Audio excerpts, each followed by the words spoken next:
Assalamualaikum warahmatullahi wabarakatuh. Halo murid-murid semuanya, kembali lagi di program kesayangan kita semua, yaitu The Console, konseling online untuk kita semuanya. Pada episode sebelumnya kita sudah membahas mengenai bagaimana sih cara kita untuk memulai tahun baru dengan semangat yang baru. Nah, ternyata nih sudah sebulan Bu Ajeng menjadi guru BK kalian, sudah cukup banyak ya permasalahan yang kalian hadapi rupanya. Salah satunya adalah permasalahan dengan teman atau permasalahan antar teman.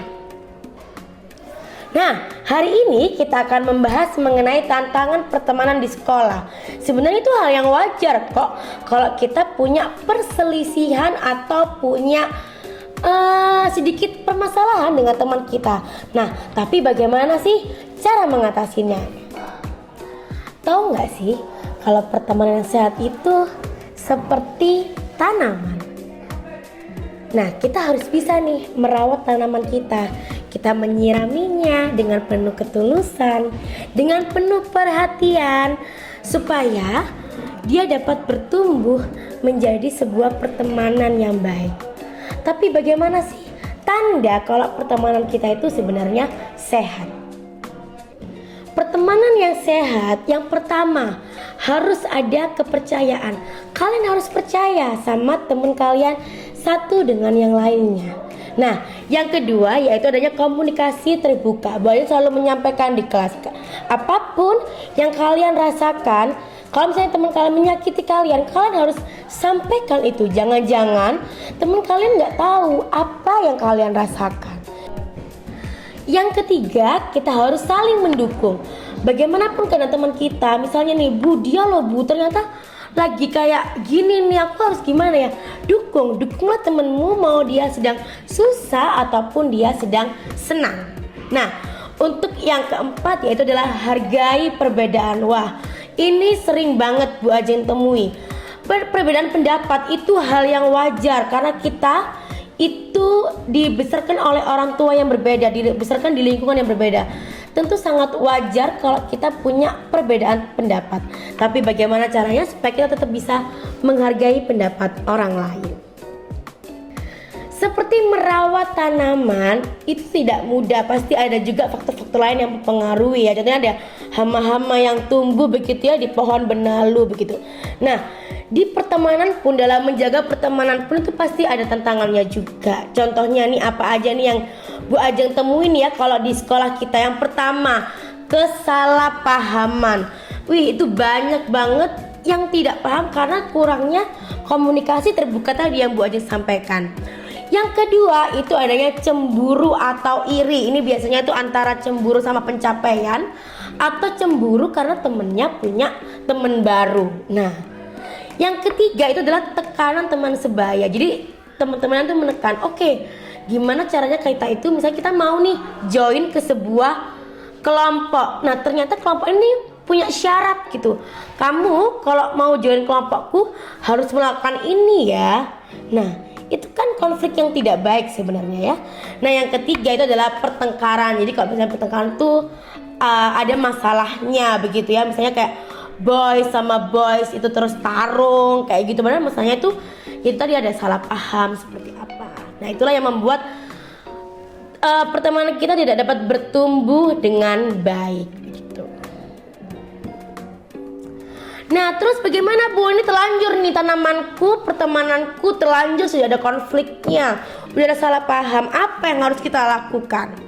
Yang pertama, tetap pertemanan sehat adalah komunikasi terbuka. Kita mulai untuk bicara dari hati ke hati. Kamu pengennya kayak gimana sih? Aku pengennya kayak gimana. Nah, kalau udah terbuka seperti itu permasalahan akan lebih mudah untuk diselesaikan. Yang kedua, belajar untuk saling meminta maaf dan saling memaafkan, begitu ya. Karena itu adalah yang paling mulia anak-anakku. Untuk saling bisa memaafkan itu adalah sifat yang paling mulia. Nah, yang selanjutnya adalah hargai batasan teman. Udah tahu nih, temenmu gak suka kamu melakukan hal A contohnya, tapi kamu paksa, kamu kan berarti tidak menghargai dia. Kamu juga harus hargai. apa yang dia suka, batasan-batasannya dia. Seperti itu ya. Dan yang keempat, yang terakhir adalah mendukung dan mendorong teman satu sama lain. Jadilah teman yang mendukung dalam setiap situasi, baik senang maupun sedih.